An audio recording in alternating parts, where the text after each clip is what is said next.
We ended the show in Connecticut, like you said, set up the ring, break down the ring. I drove home that night, woke up the next morning, picked up a ton of shirts, filled my van, and then drove down to Philly by myself. Wow. Because that's how much merchandise we were selling. But now look, it paid off because look at what you're doing. But everything pays off.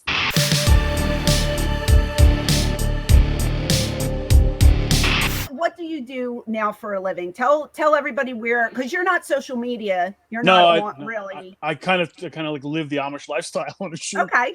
I don't even have a TV. I got rid of it. You have no TV? No TV. I borrow the internet from my neighbors. They gave me the wireless code, and that's it. That's awesome. it's doing very good. Yeah. I can tell you have no bad connection. You've had better one than Francine. That's better than me because I usually crap out and we pay for the high speed. You were going to kick Francine off. It was going to be me and Roadkill for the rest of the time. High tech, iPhone and steal the Wi-Fi. Maybe that's hilarious. Just always working, man. Always working. I almost just peed again in my pants. Don't. I'm not wearing pants, though. I'm wearing boxer shorts right now, to be honest with you. Fantastic. I'm always comfortable down here. No one can ever see it. Yeah. What are you doing? What are you doing with your life right now? I'm surviving. I'm surviving outside the WWE bubble. I do a lot of eBay sales. Okay. And I was actually able to, during this pandemic, quit my real job. Yeah. In retail and just work from my house, hang out with my dogs all day, just take pictures of stuff I have around the house. Awesome. Because I've been collecting stuff for years. I have in ECW, I would travel to. I was collecting figures when ECW was up and running. I'd be home most of the week, so I'd wake up around noon and snipe stuff off eBay and get stuff really cheap. And I've hoarded it for 20 years. Oh my God. So it's like LJN figures, WWF LJN figures, loose and carded, and Hasbro figures and stuff like that.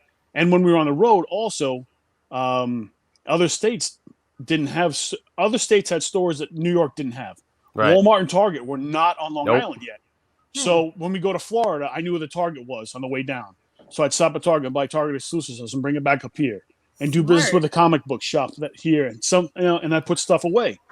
Brother from another mother here. I used to do the same exact thing. It's so easy. I'd rather sell toys than be digging a ditch somewhere or setting up a scaffold or working with people, But you know what I didn't understand about you?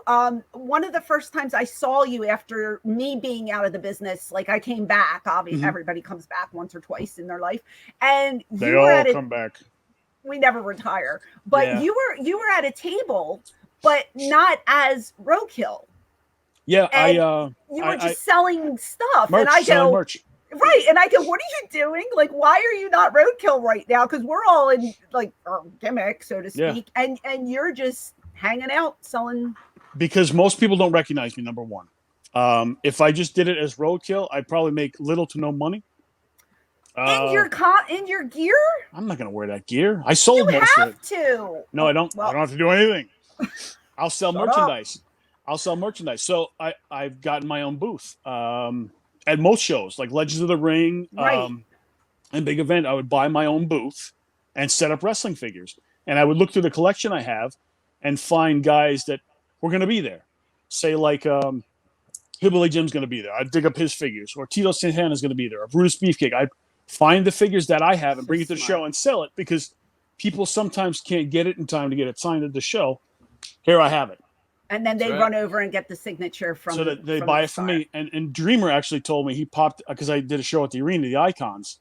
I sold a Tommy Dreamer figure to somebody, and the fans that bought it from me was like, "Hey, I just bought this from Roadkill." He was excited that he bought it from me. Roadkill, and then he got it signed by Tommy.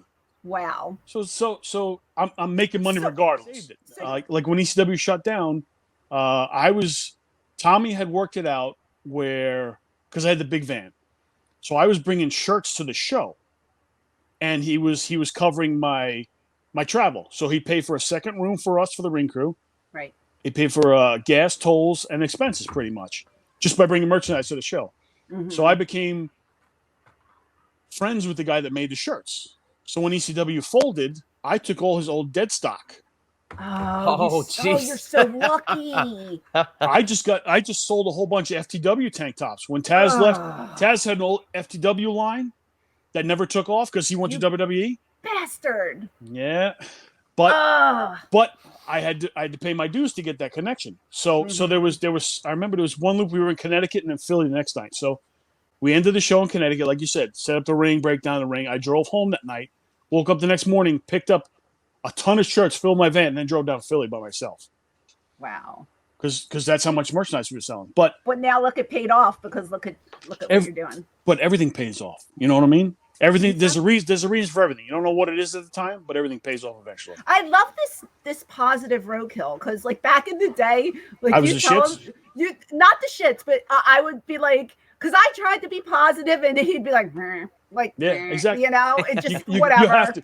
Sometimes you have to because there's so much negative crap. I would try to like motivate him and make him happy, and his face would be like, and now you're just this happy. You seem like more happy, happy, jolly. Yeah, I love it. No wife, no kids, 2 dogs, no job. Wow, okay, yeah, no job, no job, no paying for internet, free, no TV. Always working, man. Always work. I met. I just posted a picture. I met the girl from Stranger Things. I don't know what her name is. I did vending. I did Rhode Island Comic Con for the last 6 years, which is awesome.